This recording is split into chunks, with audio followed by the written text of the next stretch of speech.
Hello, my name is Diurba. This tutorial is designed to help you jump your mountain board further, higher, and with style. Let's get started at the most important part, the part that connects you to your board. Most standard mountain board bindings have two posts and an adjustable strap between them. You can also add a heel strap that keeps your foot locked in the binding. Heel straps are perfect for rough terrain or doing aerial maneuvers that require a great amount of concentration. Beginners might stunt their mountain boarding development by using heel straps without knowing the fundamentals.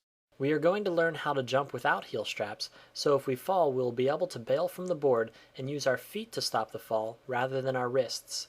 And in case you find yourself in a future situation where you have to push before a jump or trick. I view the binding strap that goes from post to post and over the top of the foot as a luxury in mountain boarding. The strap is usually the primary focus for most riders. Is it too tight? Is it too loose? But I look at it as a decoy that just tricked you and ate the cake off your plate. The important parts of the binding to focus on are the posts. If they are properly positioned and you are using the correct technique, pushing against both posts by twisting your feet, you won't have to worry about how tight your top strap is, and you won't have to rely on heel straps to ride a mountain board. When the top strap is adjusted correctly, you can lift your toes to help lock your feet in the binding, in addition to twisting the foot. For this, looser is better. We are going to look at 4 styles of jumping on a mountain board.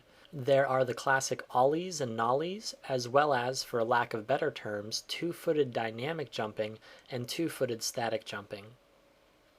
Each style has its purpose, and if you add all the basic ways to do each jump, we have at least 10 different ways to get air with our boards. And if you count switch riding, there are 20 different ways. You can jump straight up, off the toe side, or off the heel side of the board. With this many options, there's a lot to practice, so let's get working from the non-moving ground up. A 2-footed dynamic jump is the easiest to master and also the most stable. Push down on your board and spring off it to get airborne. Your weight will be centered between your feet, and the amount of force that you push down on your board is the same amount that is pushing your body back into the air. This is a great style of jumping to set up for most every trick in the book. You can add to it by jumping off your toes and heels.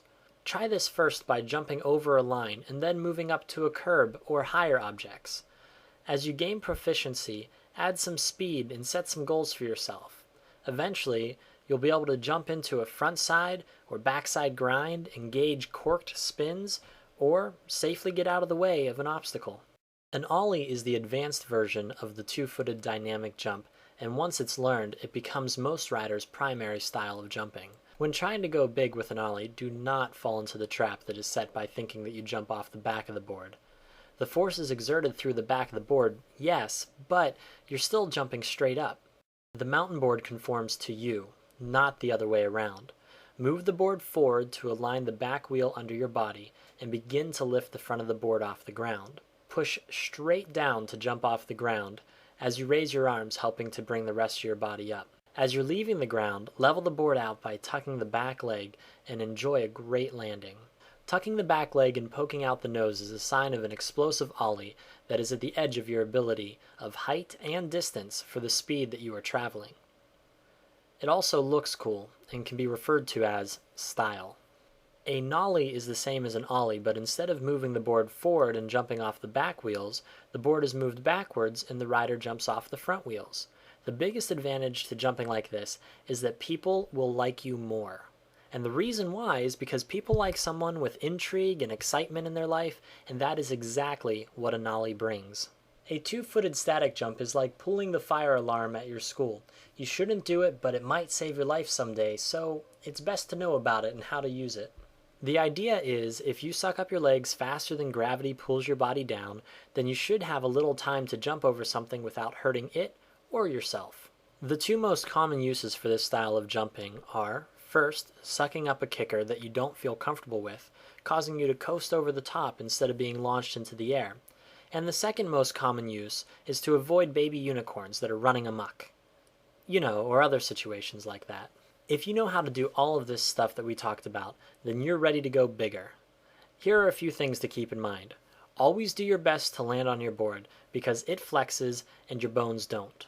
If you get in the habit of bailing from your board, it will mentally become an unbuckled seatbelt because you will feel that you always have the option to bail and be safe when, from a safety standpoint, you're headed for a front-end collision. When you do land on your board from a big jump, keep in mind that added force has added friction, which means even if you're landing on ice, if the jump is big enough, it'll be like landing in mud. The bigger the jump, the stronger the front leg has to be, and the more prepared you have to be. When you start learning to go off jumps, keep two things in mind. Your body isn't as responsive as your mind, so pretend that the end of the ramp is 2 feet sooner than it is, and the lag between mind and body will line you up perfectly for a killer jump. Secondly, your board and shoulders need to stay parallel with the landing. If the landing is flat, then you stay standing up. If the landing is a downslope, then you should be leaning down the hill.